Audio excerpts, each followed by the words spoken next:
Welcome to Into the Night. I'm Nari, your guide on today's excursion down a twisted path.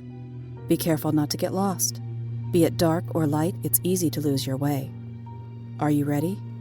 Then let's begin.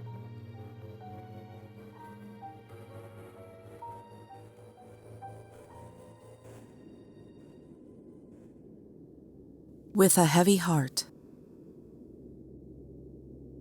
Pinks and purples lit up what normally would be a fantastic sunset in a young man's eyes. The amber globe of the sun hung low in the sky, and the outlines of the clouds shimmered in reflective light. He didn't want to be here. This is not how he wanted to spend his day or his evening. The cargo he carried was nothing he wanted to bring, but it fell to him to do so. Rahn, there is no other way. This is your lot. As much as I do not want to do this to you, I have no choice. The young man lowered his head, then looked up into the old man's eyes. I know, sir, it's just... I know. You need to be on your way, though. It's a difficult journey, and you must get there before tomorrow. Daylight hadn't broken when he loaded what he needed to take into his pack and picked his way along the stony path leading to the mountains. At this time of year, a coat was a must, even though the world struggled to come awake again after the brutal winter. The cold hadn't completely released its grip on the land. The bulk of his coat caused added discomfort for Rahn, but he had to push on. How quickly a man's fate can change. Yesterday was carefree and relaxed. Yesterday was the same as all the days before it. He'd read and taken a leisurely stroll through the village that was now miles behind him. Minstrels played music on street corners, and life seemed easy and fair. Life was no longer fair. That truth stuck in his throat. An aching throb welled in his chest, and he found it hard to breathe. The chilly wind stung his eyes, and he fought the tears that desperately made their way to his cheeks against his will. He remembered years ago taking this same path with his father. He'd been afraid of the journey then. He knew nothing of the world outside his village, where life was perfect and undisturbed. When he was a boy on this path, his father's reassurance gave Rahn the confidence to go on. He admired his father's bravery and stoicism. If his father felt fear or uncertainty, he never showed it. In that long-ago moment, he no longer looked at his father as just his. No, his father became a hero in that instant. Rahn remembered his father's bravery, and he was grateful his father took him along that day. How he wished he had a companion on his journey. Loneliness settled over him, and he worried that his father would be ashamed if he saw him behave this way. I'm weak. I am not fit to have this mission. Sir Grayson has no other options, however. He had to send me. I cannot fail. A light mist formed over the higher reaches of the mountaintop before him. It wrapped the peak in its embrace, and for a while, the fog blocked Rahn's view of his final destination. His thoughts dwelled on his village and his father. You've always known what to do, Father. You knew how to find a way, even if you suffered. I wish I was more like you. You were wise. I am weak. He could hear his father's voice tell him, as a small boy, to focus on the next step. It didn't matter how many steps were before him. He had to concentrate on reaching the very next step. Then, he could turn his attention to the next one. Don't get ahead of yourself, Rahn. The memory was so clear, the voice so direct, that he turned his head slightly to prove to himself that he was alone. His father did not walk beside him. The load he carried grew heavier, as did his heart. What a dreadful day. Now that path became slightly steeper. Rahn adjusted the weight on his pack and wiped sweat from his brow. His shoulders ached from the burden he carried, and dread filled every step he took. His heart ached to see his mother. She was the one who gave him compassion.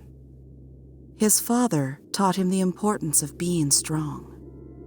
His mother taught him how to be kind. Would he succeed at being either? He didn't know. He didn't trust himself for this task, or any other for that matter. Reading and taking leisurely strolls like the one yesterday were what he was good at. Something as important as this? Well, he doubted his ability to live up to the expectations so many had of him. Worst yet, he saw in the eyes of nearly everyone he knew that they also doubted his competence. His mother saw him off that morning. She insisted on having a few moments with him before he left. Her blue eyes turned red from crying. She knew what this journey meant, and she clung to Rahn. "Son, I am sorry this has fallen upon you. No matter what, remember the love I have given you. You have a light inside you. Use it." I'll do my best. I promise. Darkness fell, and now the road became more treacherous. The mist lifted, however, and now he saw the tower sitting atop the mountain. This is my final walk to this place. Nothing will ever be the same again. Only the strong heart inside his chest allowed him to move forward. His mind and spirit wanted to abandon his duty and run. But his beating heart reminded him that he never had that option. No, he was chosen to do this. At last, he stepped into the sacred tower and ascended the stairs. When he reached the top, he carefully set the precious cargo from his pack onto the altar. The weight was immense, but he placed it directly in the center of the slab. His father's heart glowed a scarlet hue, still warm and beating. The priest stood silently by with the blessed knife in his hand. Rahn climbed onto the altar, repeated the words he'd memorized since childhood, and screamed. The priest was swift. His father's heart now joined in his own chest. In an instant, his chest was sealed again. The pain was excruciating as his wings burst forth from his sides. Rahn was no more. Like his father before him and all the generations past, he was now the dragon that would protect the village. His father died valiantly in service, and should the need arise, Rondo the Dragon-Hearted would sacrifice himself for his people. Alone and separated from all he loved, Rondo would fulfill his destiny.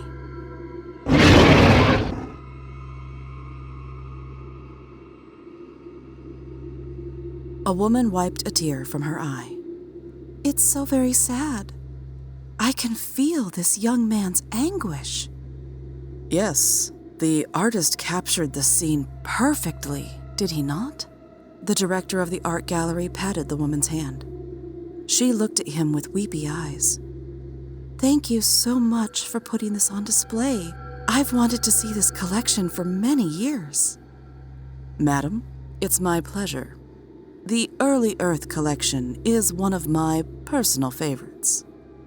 Do not be sad, however, as we have several more oil paintings for you to see. Let's find a happy one that will cheer you up." "Oh, that would be wonderful. Thank you." She started to walk away, then hesitated. "Madam?" "It's a shame, isn't it?" "What's a shame?" "That Mankind is gone, and this is all we have left of what must have been a wonderful civilization. Yes, it is a waste. The asteroid strike that killed the people of Earth stole so much from all of us. Who knows how long it will take for new species to reach the same greatness? It's a pity. It takes a species a long time to appreciate art. The woman gave a faint smile, then slithering to the next painting, a smile formed on all her lips. The director was right. This next painting was a happy one.